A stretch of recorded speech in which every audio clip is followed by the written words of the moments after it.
बिस्मिल्लाहिर्रहमानिर्रहीम। कैसे हैं भाई आप लोग? रटना नहीं है, समझना है। SN text book board matric Pakistan study new book chapter number 2 शुरू करने जा रहे हैं। मेकिंग ऑफ पाकिस्तान, इसका पार्ट 1। मेकिंग ऑफ पाकिस्तान, इसका पार्ट 1, यानी कि पाकिस्तान का बनना, या खालिस उर्दू में इसको हम कहेंगे तश्कील पाकिस्तान। तश्कील पाकिस्तान, तश्कील वर्ड शक्ल से निकला है और शक्ल का मतलब क्या होता है? बनना। तो ये है मेकिंग ऑफ पाकिस्तान, यानी कि तश्कील पाकिस्तान।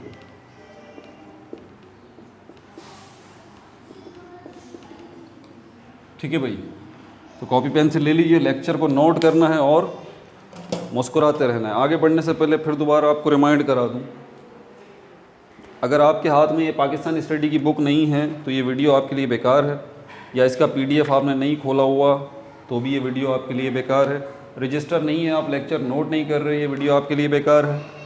पिछली वीडियोस यानी कि चैप्टर नंबर 1 की वीडियोस पूरे तसलसल के साथ अगर आपने नहीं देखी और कम से कम एक से ज़्यादा मरतबा एक वीडियो को आपने नहीं देखा तो भी ये लेक्चर्स आपके लिए बेकार है। अगर आप अपने मुस्तकबिल से सिंसियर हैं, आप CSS का एग्ज़ाम देना चाहते हैं, PCS का देना चाहते हैं, एंट्री टेस्ट क्वालिफाई करना चाहते हैं, या किसी भी गवर्नमेंट जॉब के टेस्ट में बैठना चाहते हैं, असिस्टेंट डायरेक्टर, ISSB, कुछ भी आप ज़िंदगी में बनना चाहते हैं, ये लेक्चर्स जो हैं ना वो बैकबोन की हैसियत रखते हैं। ये जितने हैं जो पाकिस्तान स्टडी के बन रहे हैं, तो अगर आप मुखलिस हैं तो मेहनत कीजिए।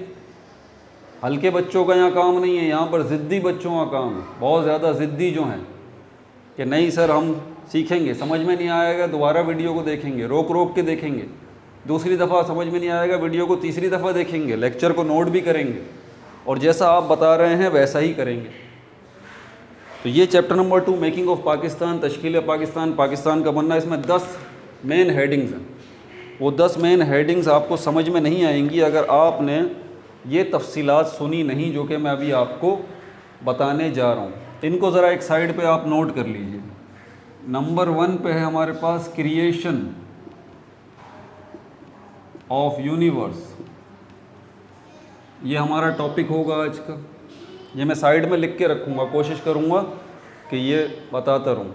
क्रिएशन ऑफ यूनिवर्स, और उसके बाद प्रॉफिट्स का दौर है, और तीसरी हेडिंग जो हमारे पास लास्ट प्रॉफिट सल्लल्लाहु अलैहि वसल्लम plus PS caliphs. PS caliphs यानी कि खुलफाए राशिदीन का दौर है, और उसके बाद हमारे पास अदर कैलिफ्स आ जाते हैं। अदर कैलिफ्स के अंदर इस्लाम में विरासती सिस्टम शुरू हुआ है अभी, इसको हम कहते हैं हेरिडिटरी।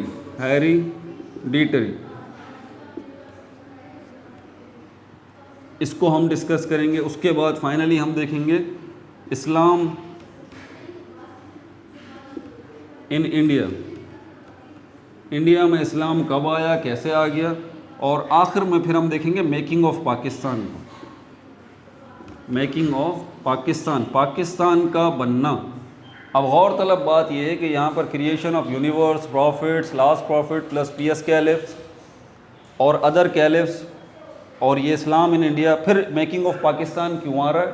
उसकी वजह यही है कि आपको मेकिंग ऑफ पाकिस्तान, तश्कील पाकिस्तान, पाकिस्तान का बनना समझ में नहीं आएगा जब तक आप पूरा ये तरतीब से सिनेरियो समझेंगे नहीं। समझ में आ गई बात? तो सबसे पहले मैं इसको क्रिएशन को ले रहा हूँ। क्रिएशन मतलब क्या है? तख्लीक। इसी क्रिएशन वर्ड, तख्लीक से वर्ड बनता है खालिक, मतलब क्रिएटर। Creation, creator. तो क्रिएटर कौन है? अल्लाह ताला है। क्रिएशन कौन है? हम सब हैं। तो अल्लाह ताला इज़ द अल्टीमेट क्रिएटर। अल्लाह ताला ने सब कुछ तख्लीक किया है, वो खालिक है। तो अल्लाह ताला ने अहादीस मुबारका की रोशनी में आपको बता रहा हूँ, एक सहाबी ने आप सल्लल्लाहु अलैहि वसल्लम से पूछा कि अल्लाह ताला ने सबसे पहले क्या चीज़ बनाई, क्या बनाया अल्लाह ताला ने सबसे पहले? तो आप सल्लल्लाहु अलैहि वसल्लम ने फरमाया अल्लाह ताला ने सबसे पहले मेरा नूर तख्लीक किया, मेरा नूर तख्लीक किया, और मेरे नूर से आगे ज़मीन, सूरज, चाँद, सितारे, सैयारे, कहकशाएँ, ठीक है, प्लैनेट्स, गैलेक्सीज़, सब कुछ जो है, और उसके बाद क्या पहली मखलूक अल्लाह ताला ने बनाई वो किसकी बनाई? वो नूरी मखलूक बनाई।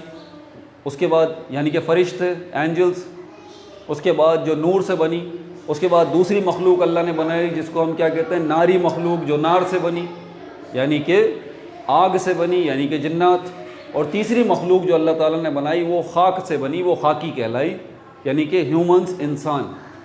और उसके अंदर अल्लाह ताला ने सबसे पहले किसे तख्लीक किया? हज़रत आदम अलैहिस्सलाम को तख्लीक किया, मट्टी से तख्लीक किया, ठीक है।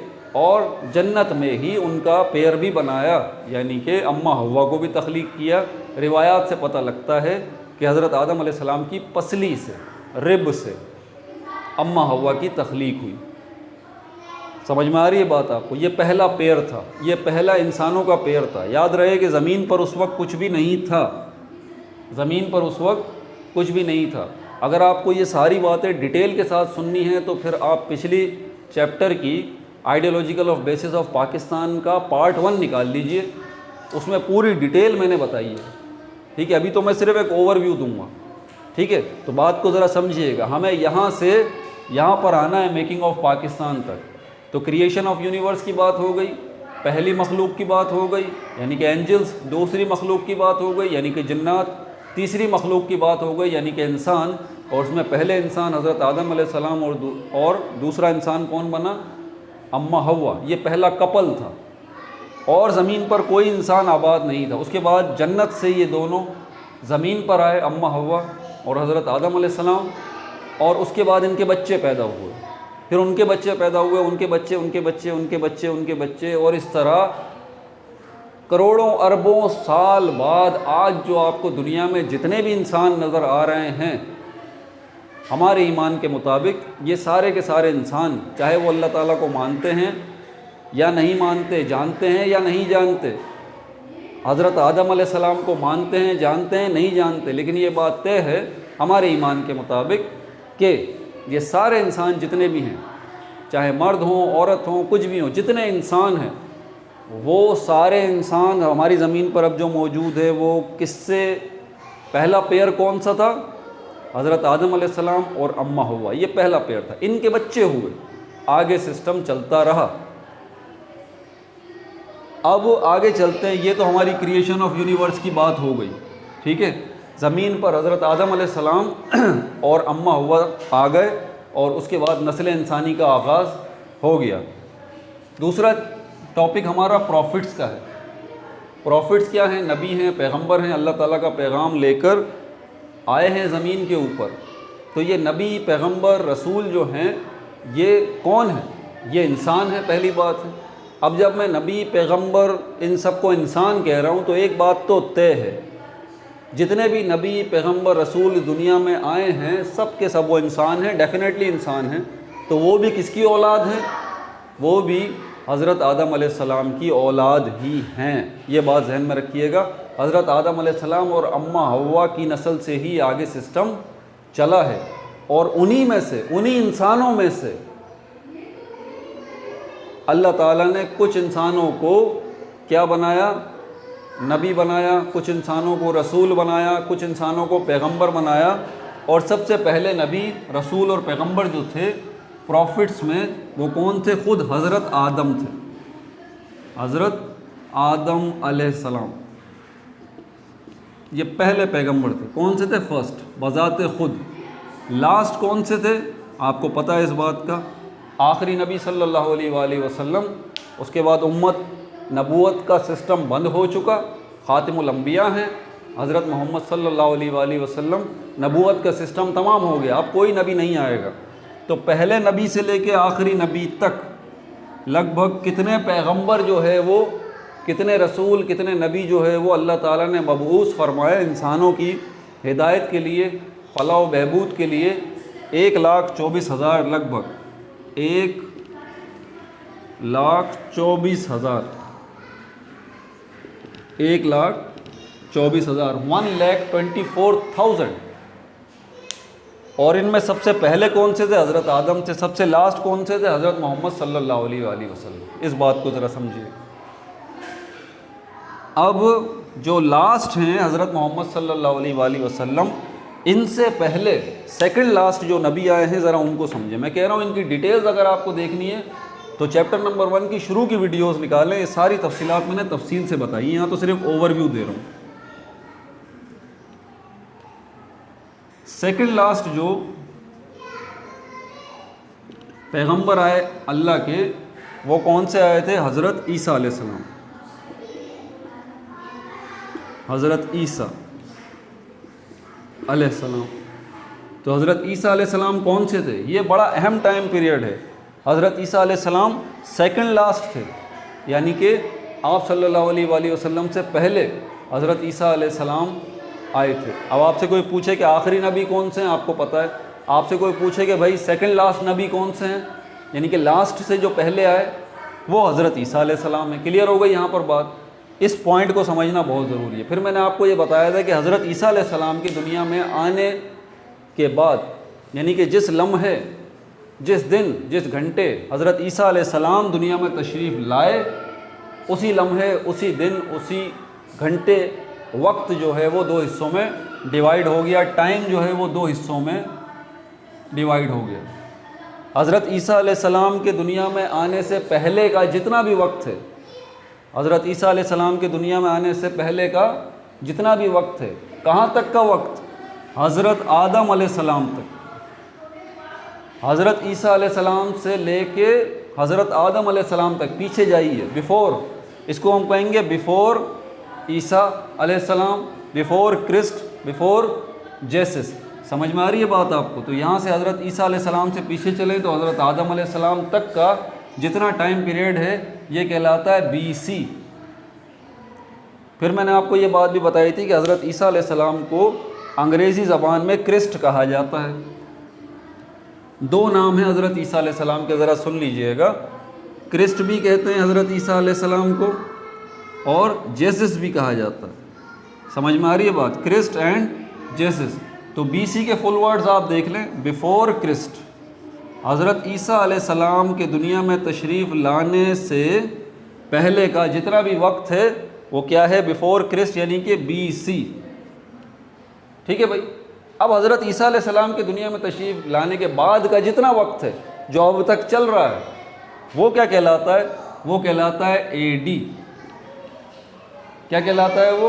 AD। इसके फुल वर्ड सारी तफसीलात में पिछली वीडियोस में बता चुका हूँ। ठीक है। AD के फुल वर्ड जो हैं वो एनो डोमिनी के हैं। इसका मतलब इंग्लिश का क्या है? In the name of our Lord. और इसका आसान सा मतलब AD का क्या है? वो टाइम पीरियड जो हज़रत ईसा अलैहिस्सलाम के दुनिया में तशरीफ़ लाने के बाद का है। ध्यान से सुनिएगा, वो टाइम पीरियड जो हज़रत ईसा अलैहिस्सलाम के दुनिया में तशरीफ़ लाने से बाद का है। तो अभी ये जो टाइम चल रहा है, इस वक्त मैं आपको ये वीडियो बना रहा हूँ, ये 2022 है, तो ये भी AD है। 2022 AD है ये। अब अगर आपसे पूछा जाए कि कोई सर आसिफ जो वीडियो ये बना रहे हैं वो हज़रत ईसा अलैहिस्सलाम के दुनिया में तशरीफ़ लाने के कितने साल बाद बना रहे हैं?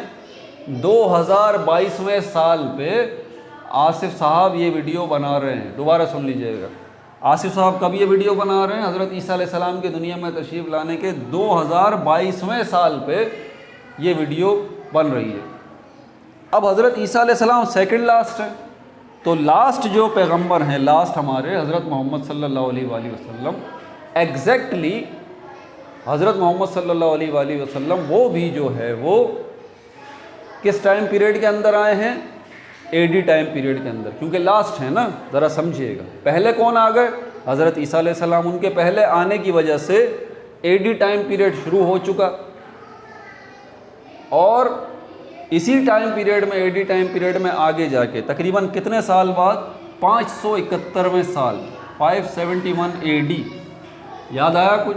571 AD, 571वें साल कौन तशरीफ़ लेके आया? हमारे लास्ट प्रॉफिट हज़रत मोहम्मद सल्लल्लाहु अलैहि वसल्लम। इससे आगे चलते हैं। अब बात चलेगी, हमारा टॉपिक ख़त्म हो गया प्रॉफिट्स वाला। अब तीसरे टॉपिक की तरफ आएंगे, last profit plus PS caliphs, आखिरी नबी सल्लल्लाहु अलैहि वसल्लम और उनके बाद चारों खुलफाए राशिदीन जो हैं उनकी बात होगी। अब कौन कौन से? हज़रत अबू बकर सिद्दीक़, हज़रत उमर फ़ारूक, हज़रत उस्मान गनी, हज़रत अली रज़ी अल्लाह तआला अन्हु।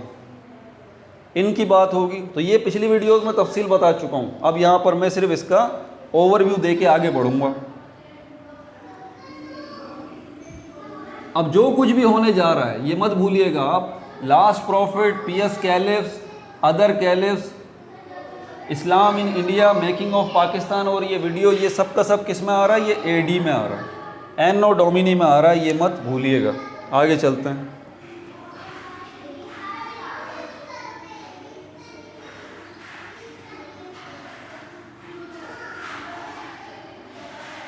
ठीक है भाई, ये भी बात हो गई। Last profit plus PS caliph. तीसरा टॉपिक अब ले लेते हैं हम। लास्ट प्रॉफिट कब आए? 571 एडी में।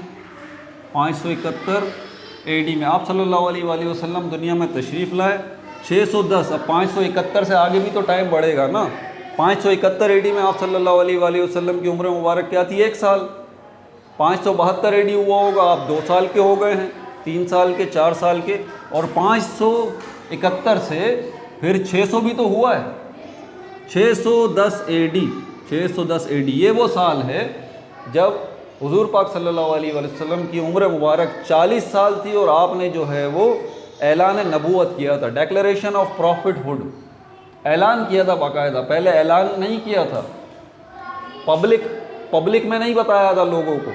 जो जानने वाले नज़दीक के लोग थे उन्हीं को पता था कि आप अल्लाह के नबी हैं, लेकिन पब्लिक में बाकायदा ऐलान नहीं किया था आपने।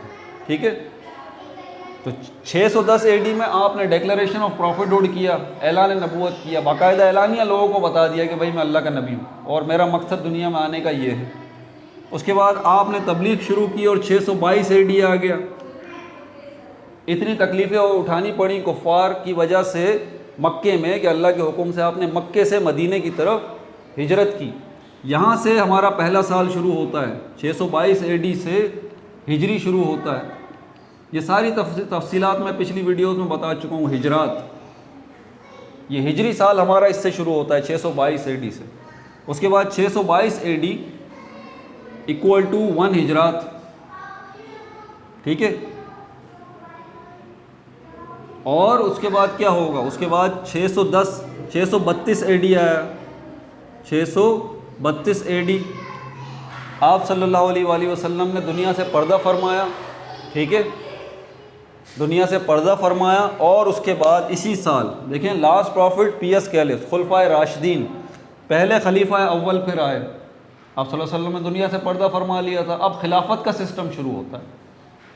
पहले खलीफा कौन बने? हज़रत अबू बकर सिद्दीक़ रज़ी अल्लाह ताला अन्हु। 2 साल खलीफा रहे। कब तक? 634 एडी तक। उसके बाद आपका इंतकाल हुआ, तो उसके बाद फिर दूसरे खलीफा कौन बने? हज़रत उमर फ़ारूक। 634 एडी से 644 एडी तक लगभग 10 साल हज़रत उमर फ़ारूक का टाइम पीरियड है। उसके बाद 644 एडी से 656 एडी तक तीसरे खलीफा हज़रत उस्मान गनी। नोट करते रहिए, ये सब कुछ बड़ी अहम चीज़ें।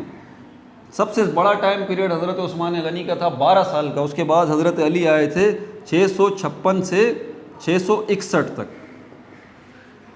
हज़रत अबू बकर सिद्दीक़ 634 में हज़रत अबू बकर सिद्दीक़ का इंतकाल हो गया था, आपको शहीद नहीं किया गया था। उसके बाद 644 में हज़रत उमर फ़ारूक को शहीद किया गया।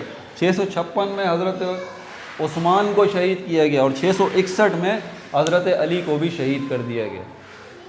यहाँ पे ये लास्ट प्रॉफिट और पीएस कैलिफ्स, आखिरी खलीफा खुलफाए राशिदीन, आखिरी खलीफा जो हज़रत अली 661 एडी रुक गया। यहाँ से अब जो है वो खलीफा तो बनेंगे, लेकिन खलीफा ऐसे नहीं बनेंगे। ये बड़ा टेक्निकल नुक्ता समझने का है कि खलीफा यहाँ पर नहीं बनेंगे इस तरह से। पहले खलीफा जो बन रहे थे वो तफसीलात में बता चुका हूँ।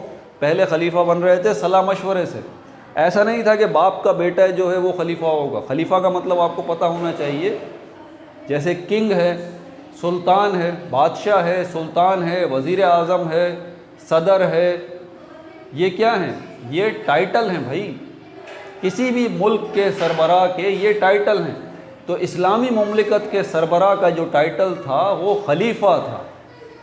इस्लामी मुमलिकत के सरबराह का जो टाइटल था वो क्या था? वो खलीफा था। तो समझ में आ गई बात?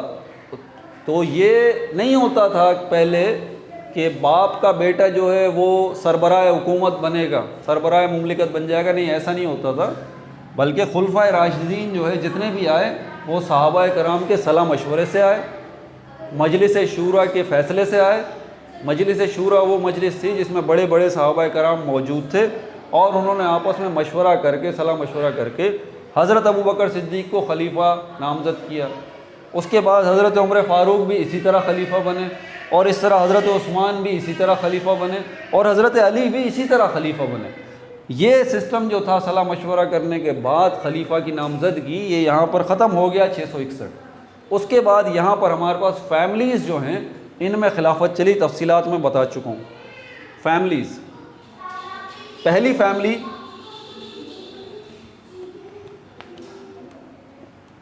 टाइम पीरियड मत भूलिए, अगर आप डेट्स, ये जो मैं डेट्स लिख रहा हूँ इससे आगे पीछे गुम हो गए ना फिर आप परेशान हो जाएंगे।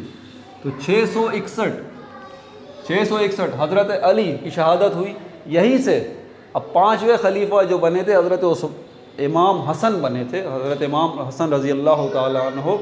6 महीने के लिए उसके बाद जो है वो हज़रत इमाम हसन ने जो है वो ख़ुद खिलाफत से दस्तबरदारी का ऐलान कर दिया। तो पाँचवें खलीफा 6 महीने के लिए हज़रत इमाम हसन रज़ी अल्लाह ताला अन्हु बने थे। ठीक है, ये भी मजलिस शूरा और मशवरे से ही बने थे। बहरहाल आगे उम्मत के अंदर इख्तलाफात इतने आए कि हम तो बोल नहीं सकते और मैं लोगों को भी ये मशवरा देता हूँ कि भाई आप लोगों का काम ही नहीं है। आगे इख्तलाफात भी हुए, बड़े मामलात ख़राब भी हुए, ठीक है, उम्मत के अंदर सहाबा के दरमियान ही। तो आप भी इस मामले में लब कुशाई ना करें, खामोशी इख्तियार रखें। जब भी ये मामलात आएँ, आप किसी भी मकतबा फ़िक्र से ताल्लुक़ रखते हैं तो आपकी बचत हो जाएगी। ये उलमाए कराम के काम है, ये उलमाए कराम का स्टेटस होता है, ये उनका स्टेटस है कि वो आपस में जो है वो बातचीत करते हैं, डिस्कशन करते हैं। आम पब्लिक, जो आम पब्लिक है, आप हैं या मैं हूँ, बस हमारा काम इनमें बोलना नहीं है, बस खामोशी। क्या हुआ, कौन हक पर था, कौन हक पर नहीं था, ये वो क्या मामला थे, ये आपकी सोच से बाहर है, मेरी सोच से बाहर है। जब भी ये बातचीत कभी भी आपके सामने हो ना, तो आप बोलें भाई सॉरी, मैं इसमें शामिल नहीं होऊंगा, मैं इसमें शामिल नहीं होऊंगा, आप सॉरी कर लें, आसान सा हल है बस। बहरहाल इतना मैं बता दूं कि उस ज़माने में उम्मत के अंदर गलत फहमियाँ पैदा हुई थी, बहुत बड़ी बड़ी गलत फहमियाँ पैदा हुई थी, बहुत बड़ी बड़ी गलत फहमियाँ हुई थी। साजिशी अनासिर जो है वो बहुत ज़्यादा थे, इतने साजिशी अनासिर थे और इतने बड़े बड़े उस टाइम में गेम हो रहे थे कि किसी को समझ नहीं आ रहा था कि ये हो क्या रहा है। और जो समझ रहे थे लोग, वो जो है वो कुछ कर नहीं पा रहे थे। तो कुछ चीज़ें जो है उस पर हमारा इख्तियार नहीं होता, वो होना होती हैं, वो होना होती हैं, बस ये समझ लीजिए आप।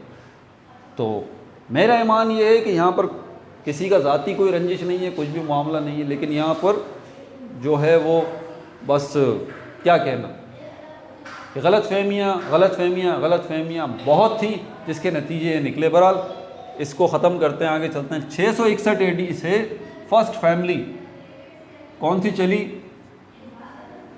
बनु उमैया।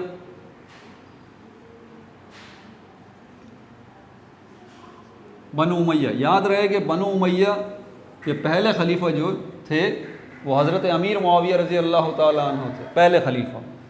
अब ये बनु उमैया, ये उमवी खिलाफत कहलाती है, उमवी खिलाफत।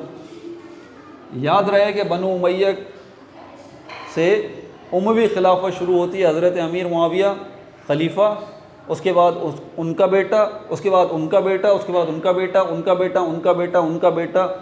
तो ये सिस्टम शुरू हो गया, इसको कहते हैं हेरिडिटरी या विरासती।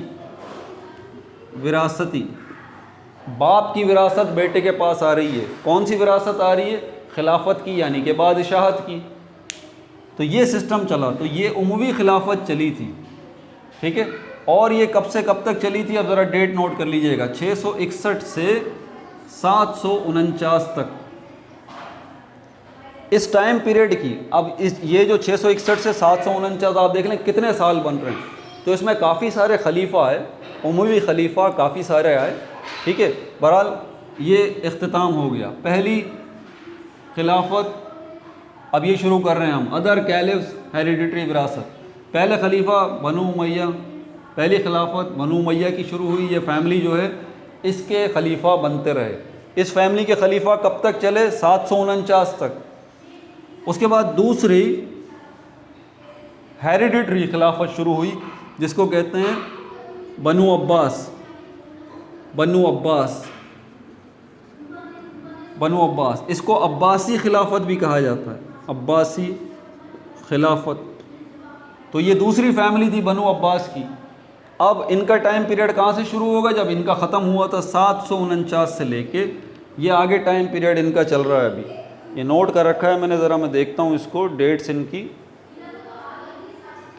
ठीक है भाई, इनकी डेट्स मैं आपको बताता हूँ, एक मिनट ज़रा। मैंने लिख रखी है यहाँ पे,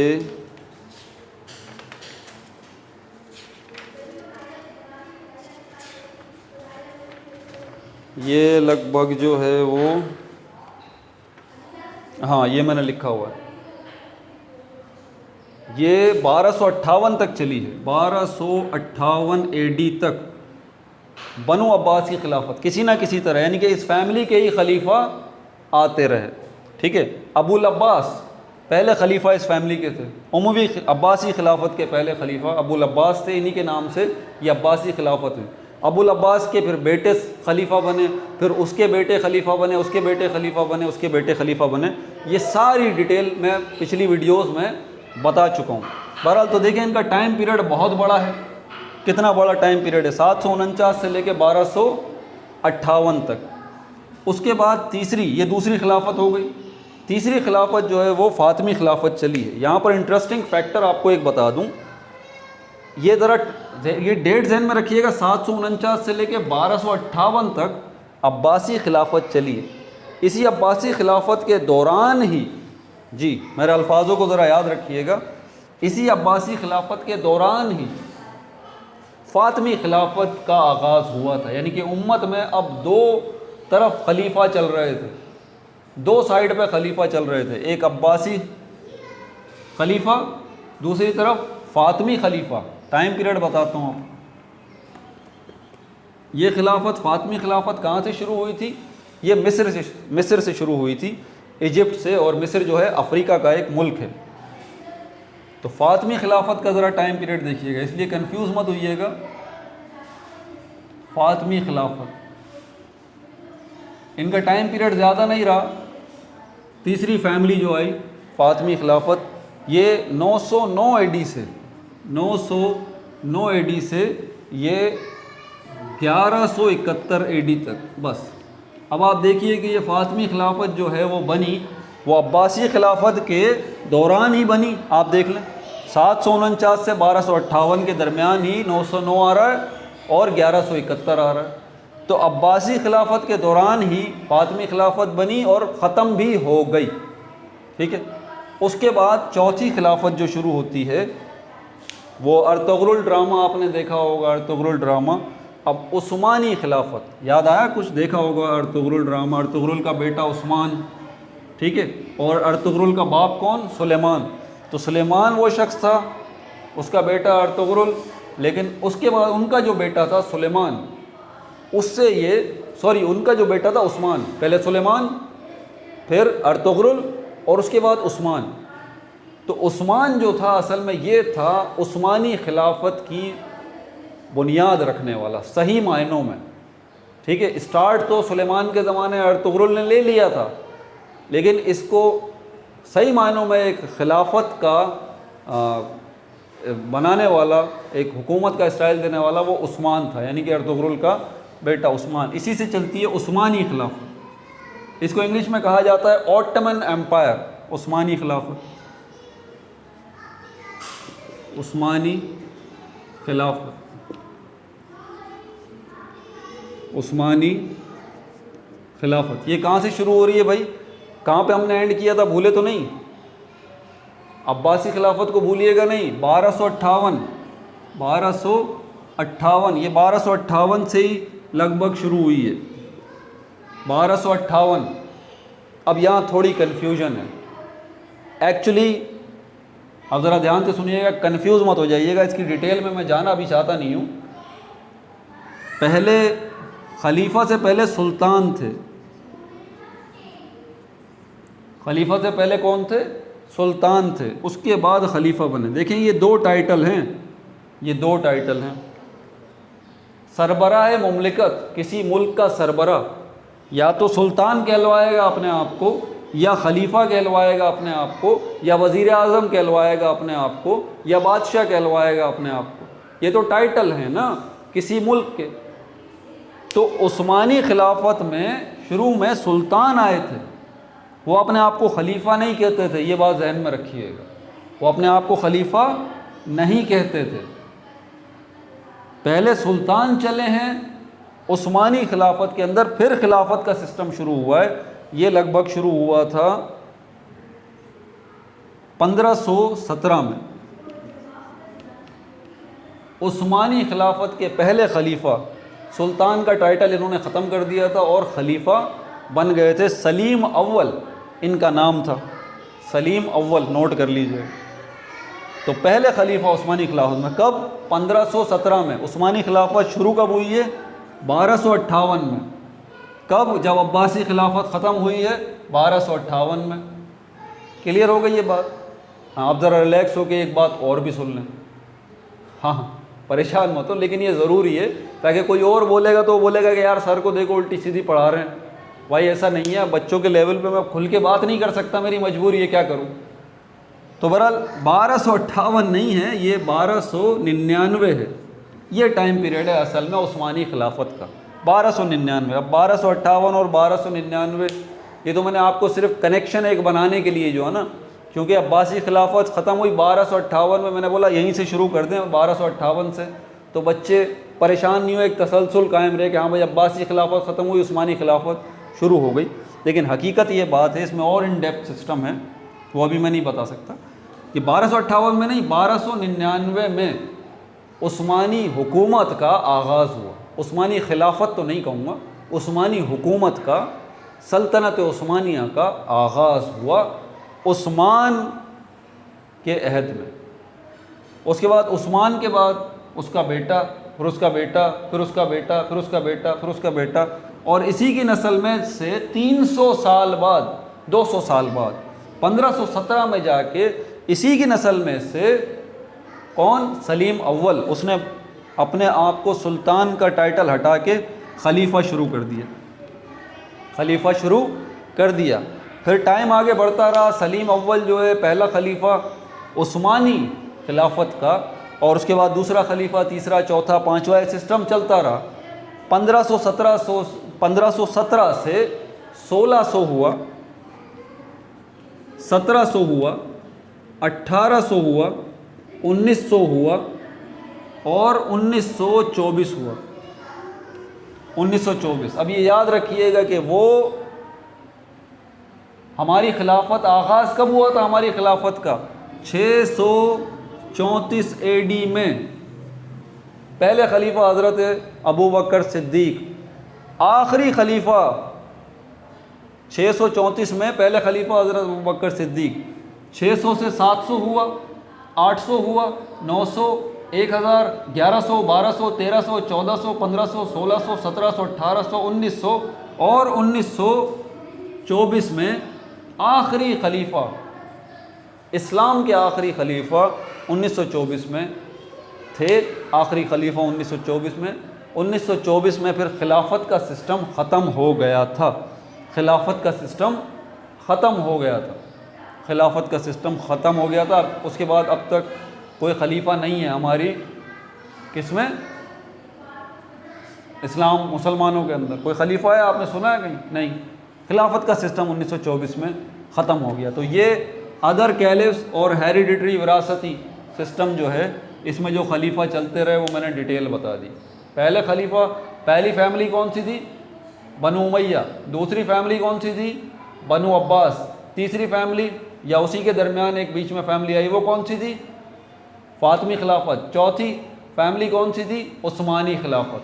ख़त्म हो गई कहानी। 1924 पे आ जाए, खिलाफत ख़त्म हो गई। उसके बाद क्या हुआ? उसके बाद क्या हुआ? चलो ये भी ख़त्म हो गया।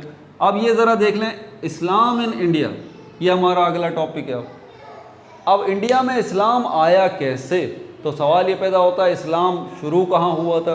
अब यहाँ ज़रूरत पड़ती है आपको ज्योग्राफी की। अगर ज्योग्राफी के ऊपर आपकी अच्छी ग्रिप नहीं है, अगर आप मैपिंग नहीं कर रहे, मेरे साथ साथ ड्राइंग नहीं कर रहे, जैसे कि मैं बनाने जा रहा हूँ अभी, तो आप बड़ी परेशानी में आ जाएंगे। फिर मैं बता दूँ, आप गुम हो जाएंगे। फिर आप हिस्ट्री को समझना चाहते हैं और ज्योग्राफी ग्रिप नहीं है तो आप परेशान रहेंगे। अब देखते हैं ज़रा हमारा अगला topic, Islam in India. India में इस्लाम आया कैसे? लेकिन ज़रा वर्ल्ड मैप पे देखें तो सही कि ये इंडिया है कहाँ पे, ये इंडिया है कहाँ पे, पहले इसको देखें तो सही। मिटाऊँ इसे?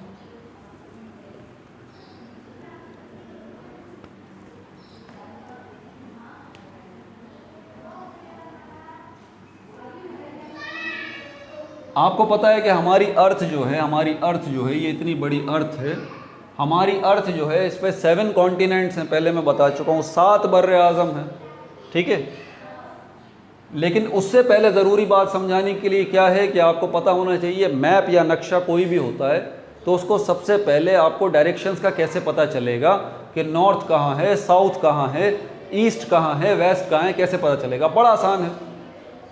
अगर ये वर्ल्ड मैप है तो आप बिल्कुल इसके टॉप को देखें, ये नॉर्थ मिलेगा आपको, बिल्कुल टॉप पे। कोई भी नक्शा आप उठा लें उसके बिल्कुल टॉप पे आपको नॉर्थ मिलेगा, और बिल्कुल इसके अपोजिट जो होगा वो साउथ होगा, और राइट हैंड साइड पे जो होगा वो ईस्ट होगा, और लेफ्ट हैंड साइड पे जो होगा वो वेस्ट होगा। नॉर्थ साउथ ईस्ट वेस्ट, ये बन गया। अगर आप मैग्नेट के ऊपर भी देखें तो ये लिखा हुआ होता है N-S, नॉर्थ साउथ, ये पेयर में होते हैं NS और WE, वेस्ट ईस्ट, मशरिक मगरिब, शुमाल जुनूब। नॉर्थ को जो है शुमाल कहते हैं उर्दू में, और साउथ को जो है जुनूब कहते हैं, ईस्ट को मशरिक कहते हैं, और वेस्ट को मगरिब कहा जाता है। समझ में आ गई बात?